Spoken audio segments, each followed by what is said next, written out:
Hello, I'm Brigantia Blackbird of Blackbird's Brew. Happy Friday and welcome to Wicca 202. This month we are going to get acquainted with the Bluebell, which is a rather delicate looking spring flower.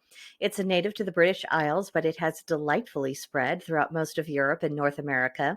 It is particularly beautiful in forest and in woodland style gardens.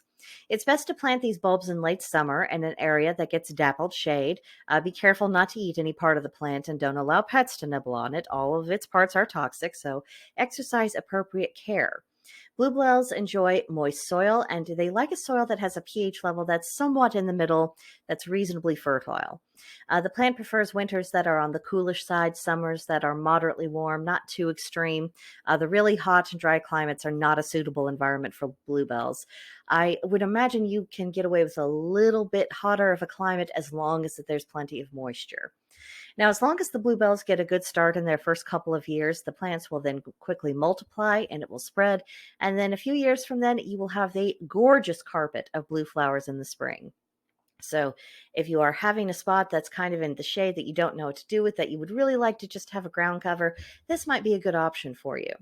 So let's talk about its magical properties. The bluebell is also called harebell.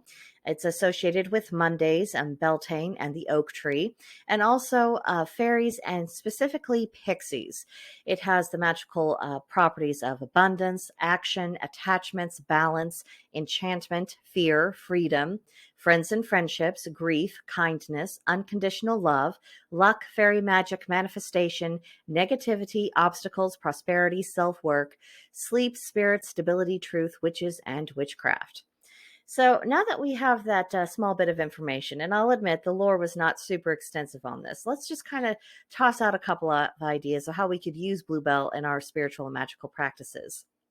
One way is actually through divination.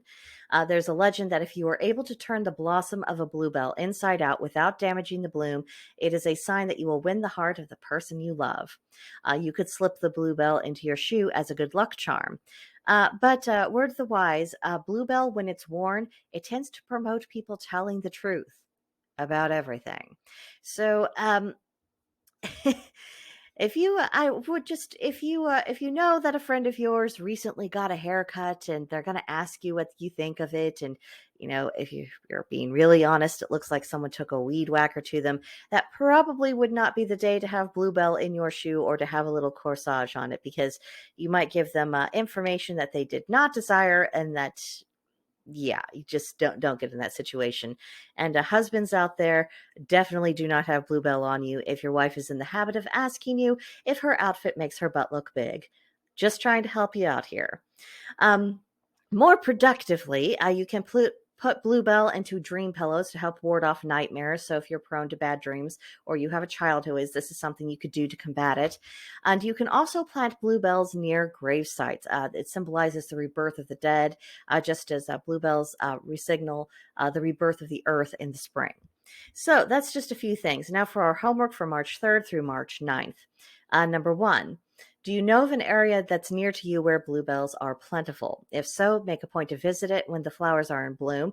Alternatively, use a picture of bluebells as a focal point for meditation and just see where that journey takes you. Number two, bluebells are a favorite flower of the Fae. In view of that, would you want to grow bluebells in your garden, or would you prefer to keep the plant at a distance? Either way, journal about your thoughts and the whys and wherefores on that subject. And three, based upon the uses for Bluebell, brainstorm a way that you could use Bluebell in a manner that is beneficial in your life. So that's just a few things to keep in mind. Comments, questions, concerns, complaints, let me know in the comment section below, or come visit me on Gilded. There's a link to join the group in the description box. We'd be happy to have you, and I hope to see you soon. But that'll do it for now, and I will see you next time. Bye.